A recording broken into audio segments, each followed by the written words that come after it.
শাশুড়ি মায়ের হাতে লাউয়ের এই রেসিপি চিন্তা করেছি আমি আমার ছেলের বউকে শিখিয়ে দিয়ে যাব। এই রেসিপিটা এতটা বেশি মজা হয়, আমার ভীষণ ভালো লেগেছে।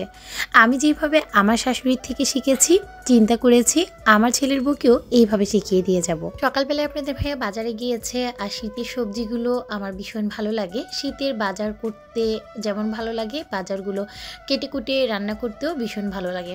তো আজকে সকালে আপনাদের ভাইয়াকে বলেছিলাম আমার জন্য একদম শীতের ফ্রেশ সব বাজার যেন আনা হয়।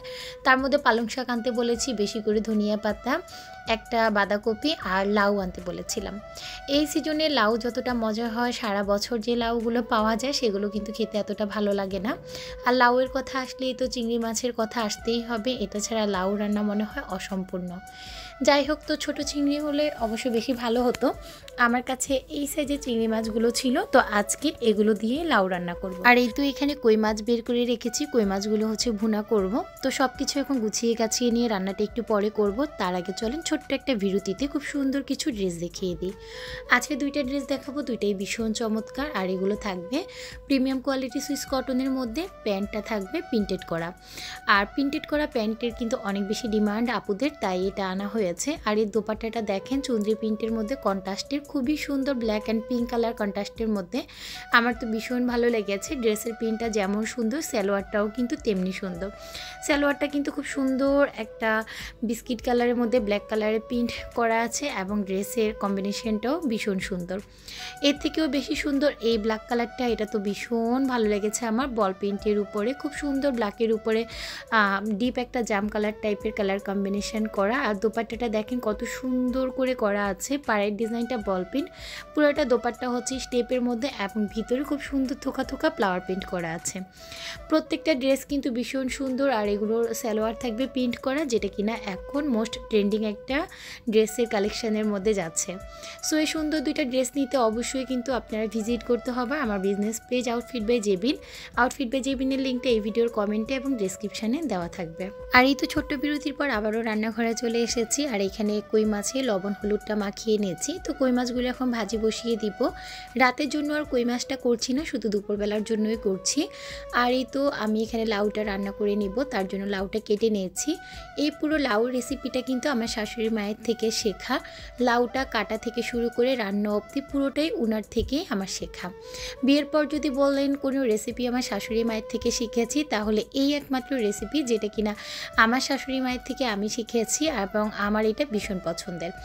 আমি বিয়ের পর প্রথম দেখেছি আমার শাশুড়িকে লাউটা আস্ত উনি ভালো করে ধুয়ে ভটি এবং যেই পাত্রে নেয় সেটা ভালো করে ধুয়ে নেয়, কাটার পর কিন্তু আর লাউটা ধোয় না।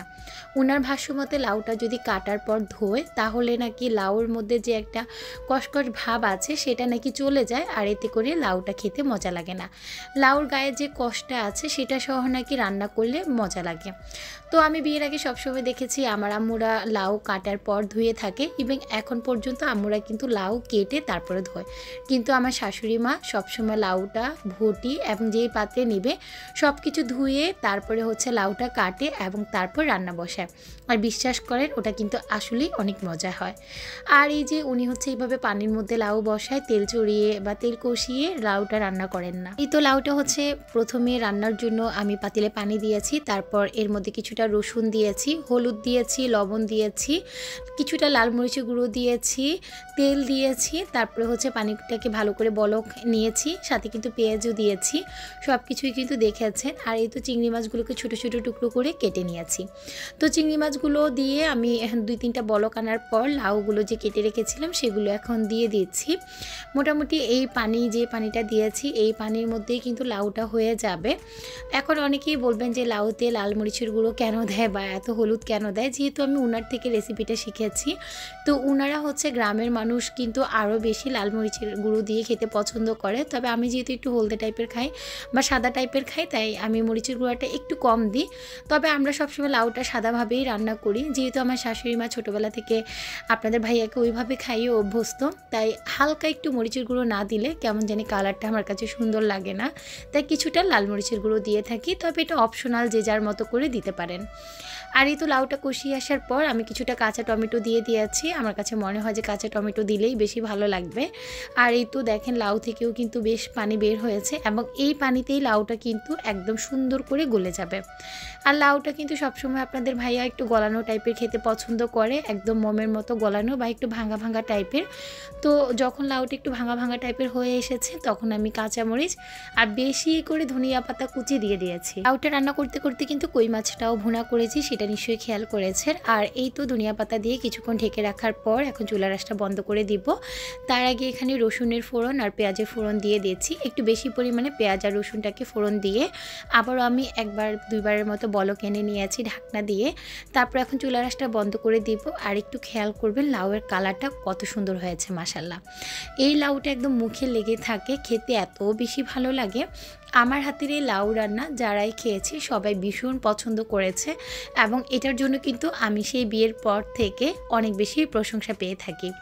এই তো চুলার আঁচটা বন্ধ করে দিয়েছি, লাউটা মাখো মাখো হয়ে গেছে। এই লাউ রান্না যেদিন আমার বাসায় হয় সেদিন কিন্তু আর কিছুই লাগে না। আপনারা কে কীভাবে লাউ রান্না করেন অবশ্যই কমেন্ট করে জানাতে ভুলবেন না। আমার আজকের এই লাউ রান্নাটার সাথে কার কার রান্নার মিল আছে সেটাও কিন্তু কমেন্ট করতে ভুলবেন না। আজকের মতো তবে বিদায় নিচ্ছি, ভালো থাকবেন, আল্লাহ হাফেজ।